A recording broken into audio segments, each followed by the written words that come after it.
દુબઈથી મોજામાં ₹181 કરોડનું સોનું છુપાવીને લાવતા 3 ઝડપાયા। દુબઈથી સોનું મુલતાની માટીની જેમ ગોલ્ડ પાવડર સ્વરૂપે પગના મોજામાં દબાવીને લાવ્યા બાદ વડોદરામાં ડિલિવરી આપવા જતા જ દુમાડ પાસે ગઈ રાત્રે 3 શખ્સો રંગે હાથે ઝડપાઈ ગયા હતા।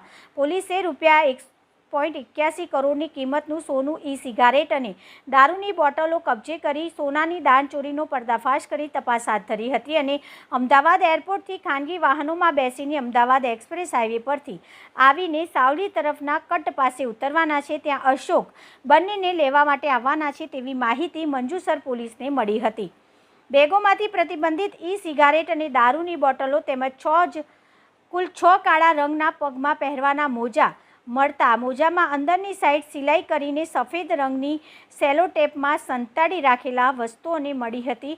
સેલોટેપ કાઢીને જોતા પ્લાસ્ટિકની થેલીઓમાં રાખેલ પાવડર સ્વરૂપમાં પીળી ધાતુ એટલે કે ગોલ્ડ પાવડર મળ્યો હતો। પોલીસે 1 કિલો અને 800 ગ્રામ ₹1.81 કરોડ કિંમતનું સોનું તેમજ ₹1.51 લાખ કિંમતની ઈ સિગારેટ અને દારૂની બોટલો કબજે કરી છે।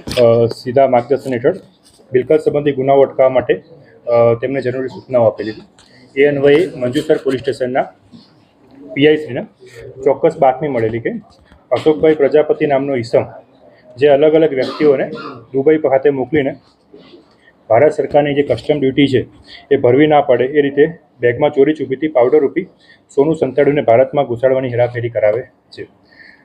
જે અનુસંધાને ચોક્કસ બાતમીવાળી જગ્યા પર એમની ટીમ દ્વારા તેમને કોર્ડન કરીને પૂછપરછ કરી અને એમની જોડેથી સોનું જે છે લિક્વિડ ફોર્મમાં જે બનાવેલું જેલ ફોર્મમાં બનાવ્યું હતું એ ટોટલ 1 કિલો અને 800 ગ્રામ સોનું મળી આવેલ છે। આ ઉપરાંત એમની પાસે અલગ અલગ બ્રાન્ડની વિદેશી બનાવટની દારૂની બોટલો અને પ્રતિબંધિત જે ઈ સિગારેટ છે એ મળી આવેલ છે। ટોટલ સોનું જે છે એ 6 નંગમાં અલગ અલગ જે સેલોટેપ વાળીને જે બનાવેલા છે 300 ગ્રામના આશરે જેનું વજન છે એ ટોટલ એનું આશરે વજન 1 કિલો અને 800 ગ્રામ થાય છે। આ જે ગેંગ જે ઓપરેટ થયેલી છે એની જે એમઓ જો આપને જણાવું તો એ લોકો અહીંથી કેરિયરને મોકલે છે દુબઈ અને ત્યાંથી સોનાને પાવડર સ્વરૂપે લે છે। એમાં કેટલું કેમિકલ એ લોકો ઉમેરતા હોય છે અને જેલ જેવી પેસ્ટ બનાવતા હોય છે। એ પેસ્ટ ઉપર સેલોટેપને વીંટાળીને એને કાં તો પગના મોજાની અંદર, કાં તો શૂઝની અંદર, કાં તો અંડરવેરની અંદર એ રીતે એ લોકો છુપાઈને લાવતા હોય છે, જેના કારણે ત્યાં એરપોર્ટ પર એ લોકોને કંઈ મેટલ ડિટેક્ટરમાં કંઈ ડિટેક્ટ ના થાય એ રીતે લાવતા હોય છે।